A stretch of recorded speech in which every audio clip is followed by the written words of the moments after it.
umaga sa ating lahat. So, this is a new day. This is the beginning of a new week. Sabi nga, this is the day that the Lord has made. So, let us rejoice and be glad in it. Itong araw na ito is a reminder from the Lord that He is giving us another chance to enjoy the blessings and to appreciate the beauty of life. Let us not focus on the things that we cannot control. Especially po yung mga bagay-bagay na nagbibigay po sa atin ng pag-aalala that rob us o ninanakaw po yung ating kaligayahan. Rather, let us focus on how big our God is. Remember the things that we discussed before regarding po dun sa mga attributes ng Panginoon. So, papaalala ko lang po sa inyo ulit kung sino ang Panginoon. Ang Panginoon po natin ay infinite. Hindi po siya pwedeng malimitahan. Okay? So, yung kanyang power or might cannot be limited by any circumstances. Pagkat siya po ay Panginoon. Okay?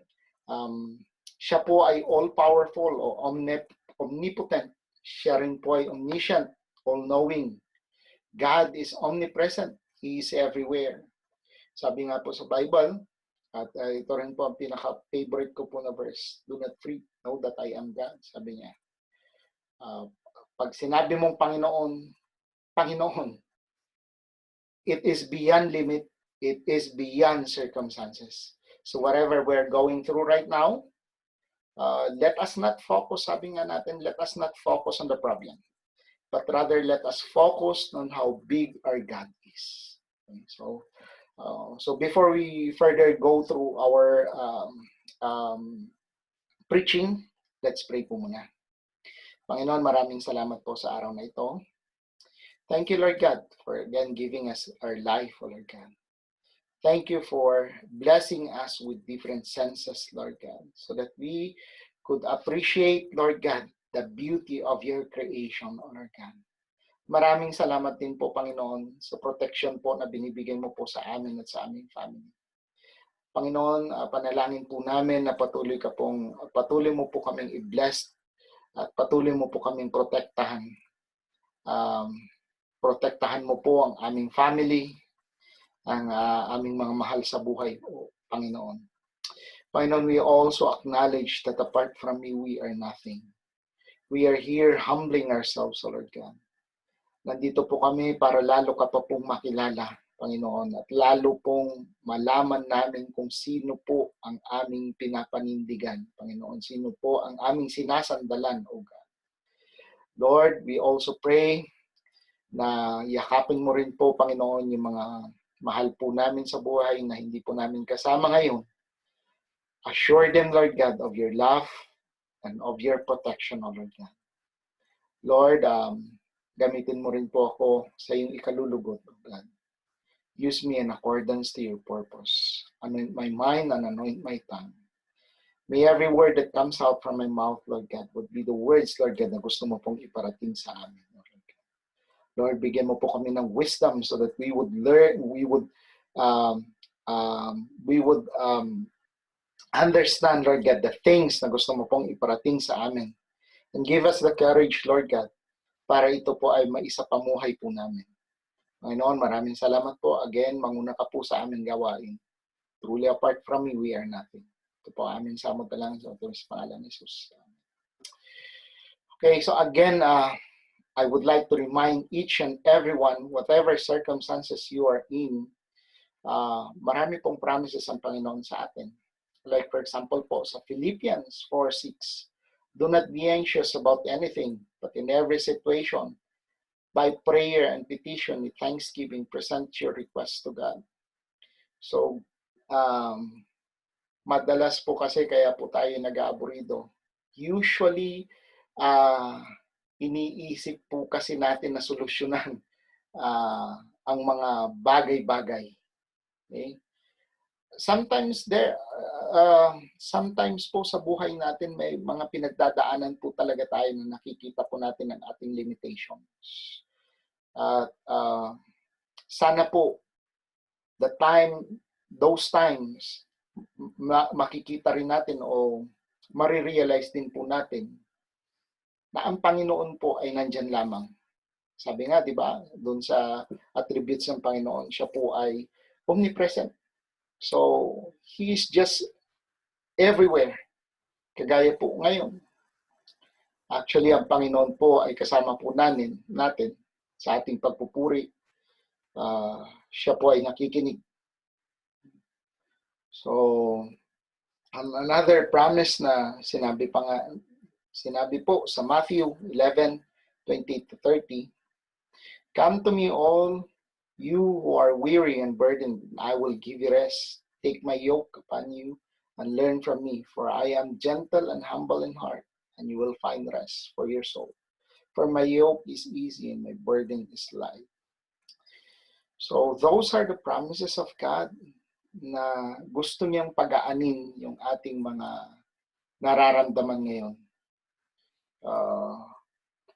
Oftentimes we experience nga yung limitation sa ating buhay. And when we arrive sa mga sitwasyong ganon, let us acknowledge yung power din ng Panginoon sa ating buhay. Kasi ang kadalasan po na ginagawa natin is we're trying to figure out yung mga situation. Hindi na nga natin ma-figure out. Kung hindi mo ma-figure out, ipag-pray mo na lang. Kasi imbis na basagin mo yung ulo mo sa pag-figure out kung saan ka kukuha ng makakain mo, kung saan ka kukuha ng mapagtatrabahuan mo, mag-pray ka na lang muna kaya. Okay? Kasi kaya ka nga oftentimes you're restless is because you tend to neglect to listen kung ano yung sinasabi ng Panginoon sa atin. May mga circumstances like ngayon. Okay? So, sa atin, normal po na tayo po ay temporarily wala pong pera. At temporarily po kasi wala po tayong trabaho. At ang pinagkakaaburiduhan po natin, saan po natin kukunin yung pangbuhay po natin sa ating family. Okay?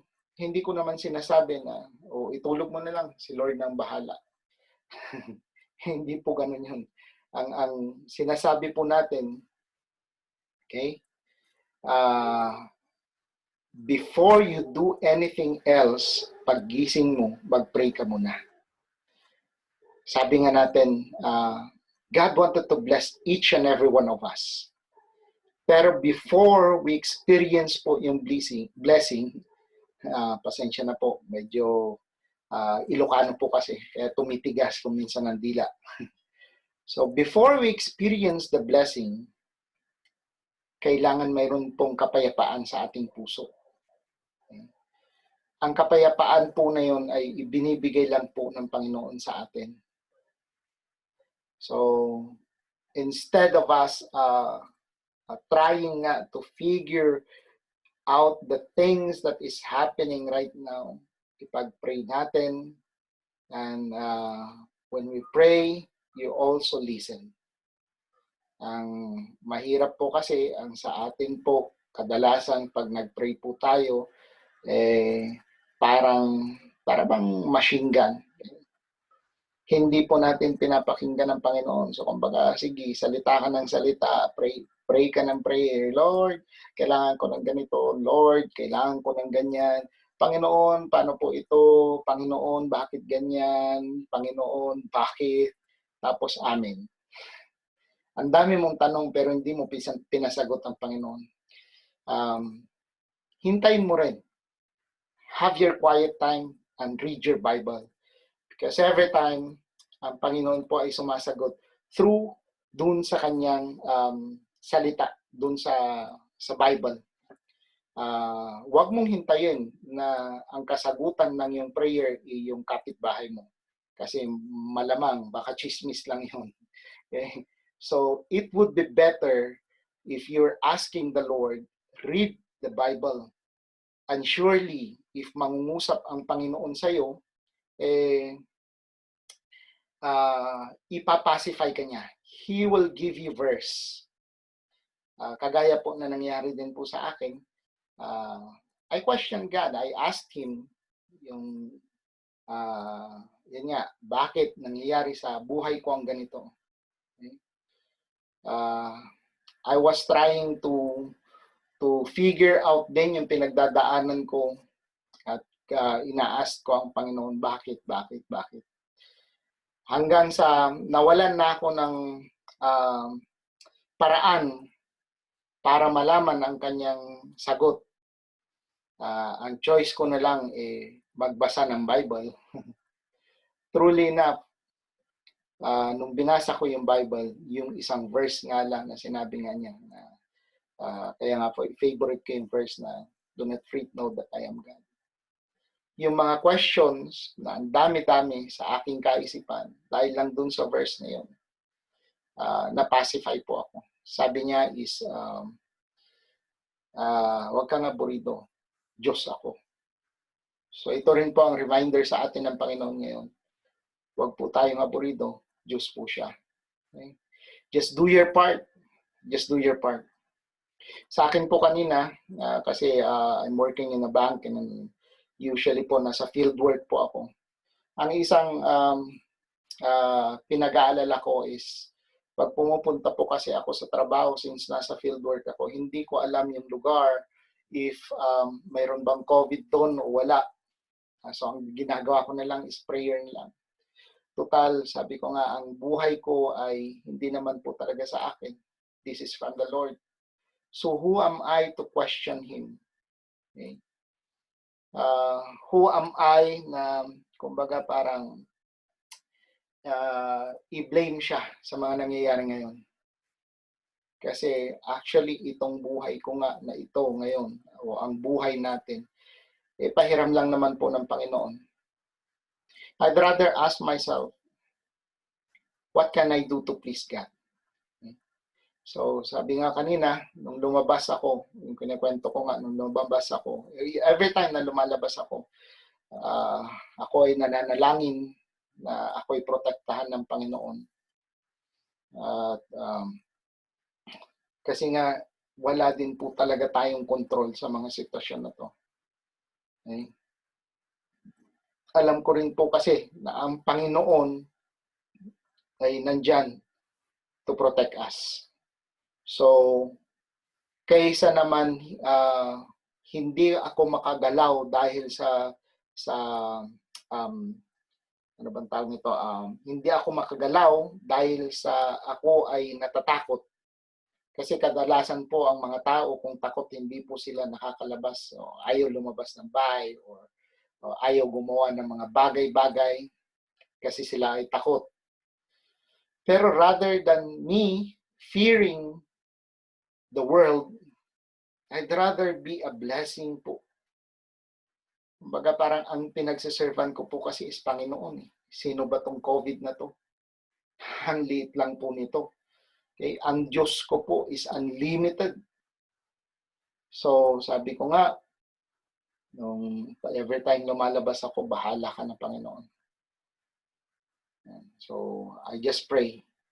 So this is just to remind each and every one of us kung sino po ang ating Panginoon at saan po ba talaga natin inaangkla ang ating buhay? Inaangkla po ba natin ito sa takot natin? Inaangkla po ba natin ito sa ating kakayanan? Kasi tignan po natin ngayon ang nangyayari. Ang mga tao po, karamihan, inangkla ang kanilang future sa kanilang kakayanan. Ano nangyari? Pare-parehas po tayo na lockdown. So yung iba po, mayroon pa nga po akong nakita sa news na mayroong magarang sasakyan sa ibang bansa po. May magarang sasakyan, mamahaling sasakyan. Pero ano nangyari? Siya po ay pumipila ngayon sa mga nagbibigay ng libreng pagkain. So what I'm trying to say is huwag mong iangkla yung kaligayahan mo o yung security mo o sa kakayanan mo or anything other than God. Kasi kung inangkla mo yun, pinakita na po ng Panginoon ngayon na limitado po. There are limits sa ating mga kakayanan. So yun. So ngayon po ang aking i-share po ngayon is yung kwento po ni Zacchaeus. Yung kwento kasi ni Zacchaeus is nagpapakita po ng konsepto ng mga tao kung paano po nila hanapin ang Panginoon. At nandito rin po yung sagot ni Jesus sa kanila. Okay? So, basahin ko po. Sa Luke 19, 1 to 10. Okay? Jesus entered Jericho and was passing through. A man was there by the name of Zacchaeus. He was a chief tax collector and was wealthy. He wanted to see who Jesus was. But because he was short, he could not see over the crowd. So he ran ahead and climbed a sycamore fig tree to see him. Since Jesus was coming that way, when Jesus reached the spot, he looked up and said to him, Zacchaeus, come down. Immediately I must stay at your house today. So he came down at once and welcomed him gladly. All the people saw this and began to mutter, he has gone to the guest of sinner. But Zacchaeus stood up and said to the Lord, look, Lord, here now I give half of my possession to the poor, and if I have cheated anybody out of anything, I will pay back 4 times the amount. Jesus said to him, today salvation has come to this house, because this man too is a son of Abraham. For the Son of Man came to save the lost. So dito sa kwento ni Zacchaeus, dito po makikita po natin kasi it describes who Zacchaeus was. So sabi rito, he was a tax collector. So dati kasi when a man is a tax collector, yung kapirahan po ng bayan ay dumadaan sa kanya. So kadalasan din, sila po ay kumbaga parang nagiging mayaman din sa ganitong trabaho. So sila po ay kumbaga sa financial status, nakakaangat po sila. So mayaman si Zacchaeus. At if you are put in that kind of situation or put in that kind of position, malamang sa malamang ikaw ay matalino. Okay? Kasi hindi ka naman ilalagay doon ng mga opisyal kung hindi ka rin naman matalino. So kumbaga Zacchaeus is wealthy, siya ay mayaman, siya ay matalino, siya ay mayaman, siya ay matalino. Okay? Pero mention din dito na Zacchaeus is small, short in stature, sabi nga. So, kumbaga maliit lang siya na tao. But then, kahit na siya ay maliit, siya rin po ay napansin ng Panginoon, ni Jesus. Bakit kaya siya napansin ni Jesus? Unang-una kasi, si Zacchaeus was so eager to see Jesus. Anong ginawa niya? So, he climbed up the sycamore tree. So, kinalimutan niya kung sino siya eh. Kinalimutan niya na he is wealthy, na siya ay matalino. Ang nasa isipan lang niya, gusto kong makilala ang Panginoon. Gusto kong makilala si Jesus. Yun yung kanyang nasa isipan. Hindi niya inisip yung kanyang sarili. So, if you're getting my point, kumbaga parang ito yung time na mas mahalaga na makilala ni Jesus kaysa sa kanyang reputasyon. Ito yung time nga na ipinagpalit nga niya yung kanyang reputasyon. Imagine mo yun, mayaman ka, tapos kumbaga may mga siguro sa bahay nila is ituro lang niya o sabihin lang niya o may mga tao na nagagawa para sa kanya. Pero dito personally personally, gumawa talaga siya ng paraan para makita lang si Jesus. Pero tignan din natin, dun sa kwento kasi, hindi si Zacchaeus talaga ang gumawa ng paraan para makita si Jesus. Actually, si Jesus ang pumunta sa lugar ni Zacchaeus. Okay? Pero si Zacchaeus ang ginawa niya is yung eagerness ng kanyang puso. Ano ba yung nasa puso niya? Okay? Yung eagerness na makilala ang Panginoon. Yung eagerness na makilala si Jesus. At dahil doon, napansin nga siya ni Jesus. At anong ginawa ni Jesus? Okay? So sabi ni Jesus sa kanya, Zacchaeus, come down immediately. I must stay at your house today. Pinangalanan talaga ni Jesus specifically si Zacchaeus. Okay? So, if there is an eagerness for us to seek God in our life, napapansin po yan ng Panginoon. At yung mga circumstances na pinagdaanan natin, those are the circumstances na, kumbaga, ang Panginoon po ay binibisita tayo. Pero eto kasi, itong mga sitwasyon na ito, wala kasi tayong masandalan. Hindi natin masandalan yung ating sarili. Hindi natin masandalan yung ating mga kaibigan. Hindi rin natin masandalan yung ating kayamanan. So, yung limitation ng ating sarili or yung weakness natin ay naging amplified. Mas nakita natin yung ating limitation. So, this situation na nangyayari ngayon sa ating society, sino pa ba ang matatakbuhan natin? Si Jesus o ang Panginoon? Ang tanong lang is, what if sa susunod na buwan okay na, wala na, biglang nawala ang COVID? Anong una mong gagawin? Anong una mong gagawin? Ano ang plano mo? Ano ba ang plano mo ngayon after matapos ang COVID? Pangalawang tanong, nasaan ang Panginoon sa plano mo? Okay? Kasi as of now, ang Panginoon po ay bumibisita sa atin. And are we ready to accept Jesus as our guest sa ating bahay o sa ating buhay? Kasi nga, kagaya nga po dito sa kwento ni Zacchaeus, siya po ay bumisita sa lugar ni Zacchaeus. At si Zacchaeus, there was eagerness in him to know more or to see Jesus. Okay? And Jesus noticed his eagerness.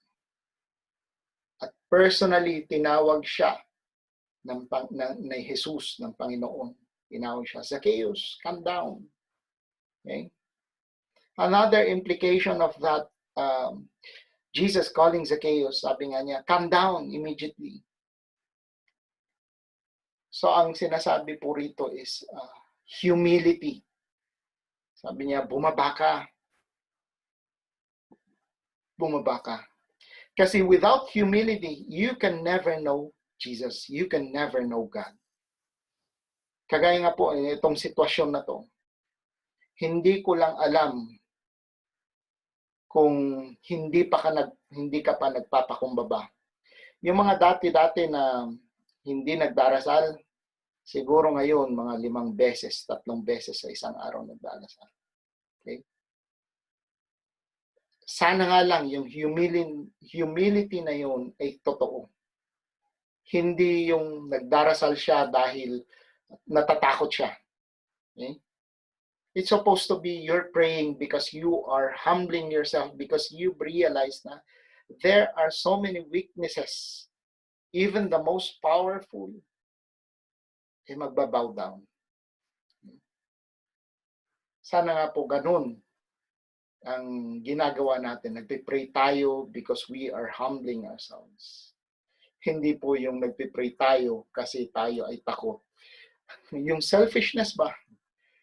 You pray, kumbaga parang dahil sa takot mo. So ano yung takot na yun? Natatakot ka na mawala ka sa mundo, natatakot ka na mawala yung mga mahal mo sa buhay, natatakot ka na mawala yung mga ari-arian mo, hindi mo mapakinabangan. Where is humility there? Rather, kung ganun po ang pananaw po natin, that is selfishness. Mas maganda po na nagpipray tayo kasi alam po natin o na-realize natin na ang Panginoon lang po makakapagbigay ng solusyon sa mga bagay-bagay na ito. Do not question God. Again, do not question God kung nasaan siya sa mga sitwasyong ito. Remember, He is God. May mga bagay siya na nakikita, may mga plano siya. And never question yung plano po ng Panginoon. Because sabi nga natin, itong buhay po natin ay utang lang po natin ito. Okay? Ano bang magagawa natin if matulog tayo sa gabi at kinaumagahan di na tayo gigising? Okay? So,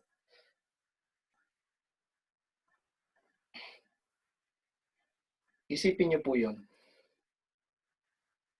Okay?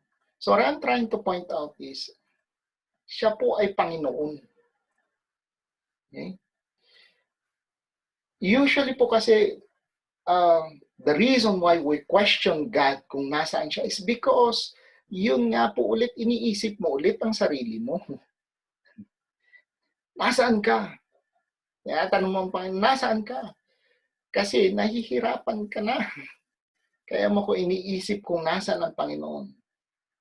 Pero hindi mo na-realize na siya ang nag-create ng mundo. Siya ang nagbigay ng buhay mo.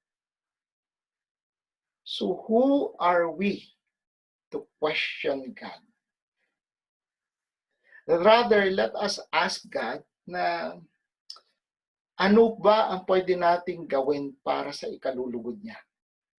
Baka sakali na maawa ang Panginoon sa atin at bukas na bukas din mawala na tong COVID na to. Humility. Humble ourselves. Ang mundo po ay umiikot dahil po pinapaikot ng mundo. Ang araw ay sumisikat dahil ito po ay kagustuhan ng Panginoon. Hindi po umiikot ang mundo dahil sa atin. Alalahanin po natin yan. Ang buhay po natin ay temporary lang. Okay? Ang Panginoon ay nandyan para iparamdam yung pagmamahal niya. Kaya lang, sabi nga dito nga sa kwento ni Zacchaeus,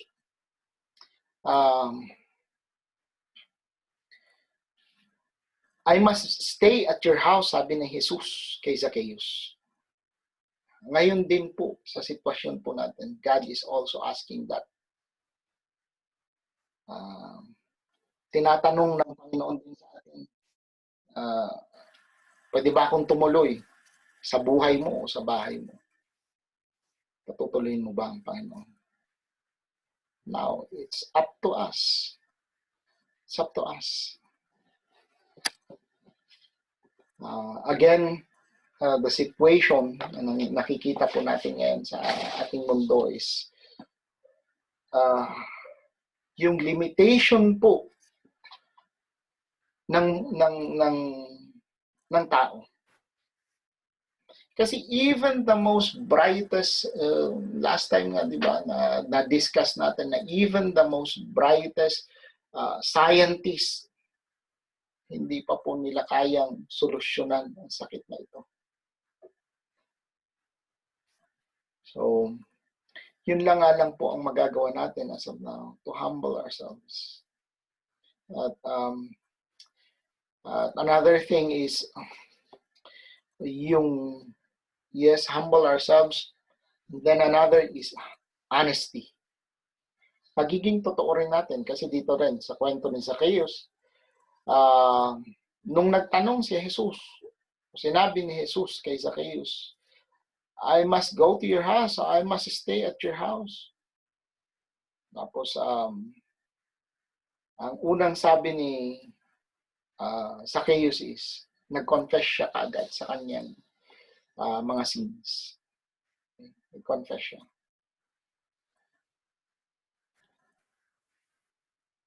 Tayo rin po ba? Yes, we accepted Jesus Christ in our life. Pero are we honest enough? Are we admitting yung ating mga kasalanan? Kasi kung hanggang ngayon hindi mo pa ina-admit yung kasalanan mo na yan, parang alam mo yun, may kakwentuhan ka. Pero itong kakwentuhan mo is nararamdaman mong puro kabulastugan lang naman ang kanyang kwento. Mararamdaman mo. Paniniwalaan mo ba itong taong to? Yung taong to na kakwentuhan mo, hindi na nagsasabi ng katotohanan. Ang dami naman yan tinatago. So, ganun din po. Okay? So, gustong tumuloy sa buhay natin ang Panginoon. Pero ano ba ang ibubungat natin sa Kanya? Puro baka bulastugan? O are we honest enough to admit to God na, Panginoon, nasaktan kita? Kaya lang, yun nga ulit, baka hanggang kumbaga ninas kugun lang ulit after ulit ng COVID na ito, balik ulit tayo. Diba? Again, let us remind ourselves na our life is just temporary. Mamaya nga matutulog ulit tayo. Sino po ba makakapagsabi sa atin na after nating matulog, magigising pa ulit tayo kinabukasan? Okay? Masasabi mo po ba yun na bukas gigising ulit ako? Remember, your life is not yours. At wala kang control nito.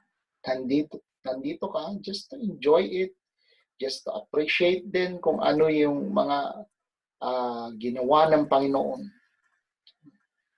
But again, ang mundo po ay it doesn't just revolve around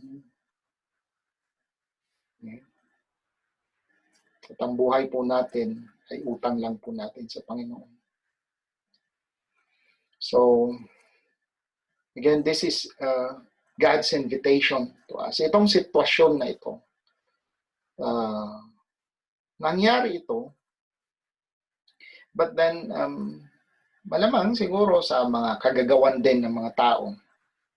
Okay? Look at the environment right now. Ano bang ginagawa ng mga tao? Sinisira nila. God designed the world na ma-enjoy po ng tao. Pero ang ginawa ng tao, sinisira po nila. At every time na sinisira po nila ang environment, so may mga sakit na lumalabas. So God allowed this pandemic to happen. Pero yun nga. Kasi this is one way na pinapakita rin ng Panginoon yung limitation po ng mga tao. I'm not trying to say na ang Panginoon ang gumawa sa pandemic na to. Kasi in the first place, sino ba ang sumira ng sa environment natin? Kundi tayo rin ng mga tao. God just allowed it to happen. Pero sabi nga, beauty from ashes. So these are the ashes that is happening. But what is the beauty behind it? So I can just see one beauty behind it. Yung beauty na ang Panginoon po ay nagpapakilala sa atin. At pinapakita niya yung limitation ng tao. Why did I say it is beauty? Kasi if nakita mo na ikaw, na tao, nakita mo na may limitasyon ka, then you would acknowledge the existence of God. Pero if you cannot accept that, kaawa-awa po ang buhay po natin. So again, this is a reminder sa itong message po natin is a reminder. Again, one, have faith in God, humble ourselves, and be honest. Be honest sa Panginoon kasi wala po tayo may tatago. And if you're honest, then supposed to be may pagbabago din sa buhay mo. Kasi sinabi mo, nag-confess ka sa Panginoon pero wala rin pagbabago. Do you think that is honesty? Pagkukunwari lang yun. So when we say that we are Christians, there is supposed to be a change. Okay? May pagbabago. It's supposed to be, we should be a blessing sa ibang tao o sa ating sarili. Okay? Hindi po yung, Kristiyano na ako, tinanggap ko ang Panginoon. Pero hanggang ngayon, patuloy ka pa rin doon sa mga ginagawa mo dati. Hindi madi-differentiate yung pagiging Kristiyano mo doon sa dati mong buhay. So that is honesty. When you're honest enough na or you're honest enough na mag-confess sa Panginoon, then you should also be honest enough na magpakatotoo ka bilang Kristiyano. Okay? Kasi nga, di ba, when you became a Christian, you were born again. Born again. So if you weren't born again, then you're not yet a Christian. So kung yung buhay mo na noon, buhay mo pa rin ngayon, hindi ka pa po Kristiyano. And remember, yung mga promises po doon sa Bible, promise po yan. Actually, ang Bible po ay ang nakapaloob po dyan ay promises para sa mga anak ng Diyos. Okay? So you will be under the covenant if you accepted Jesus Christ sa buhay mo. Okay? Pero again, when you accepted Jesus Christ, kung totoo ka talaga na umaccept sa Panginoon, then there should be a change para matawag ka talagang Kristiyano. Now, if you are a Christian, then pwede mong i-claim po yung mga promises doon sa Bible. But if you're not yet a Christian, kahit na i-recite mo ito, yung sinabi nga natin doon sa panimula po natin, na sabi, do not be anxious about anything, but in every situation, by prayer and petition with thanksgiving, present your request to God. So kahit na ilang beses mong ulit-ulitin yan, since hindi ka pa naman nakakapaloob dun sa promises ng Panginoon, hindi mo po ma-avail yan. So what I'm trying to say is, let us accept Jesus Christ in our heart. And when we do accept Jesus Christ in our heart, there should be a change for us to be called Christians. Kasi if wala pong pagbabago, hindi ka pa po Kristiyano. Ang naniniwala po kay Kristo ay nagbabago. Okay? So yun po. Again, ito po ang mai-share ko ngayong araw sa ating lahat. Nawa po ito po ay kinapulutan po natin ng aral. At ito po ay may isa pamuhay po natin. And again, God bless po sa lahat. At remember na itong araw po na ito ay ginawa po ng Diyos para po sa atin. So this day was made by God to remind us God is giving us a chance.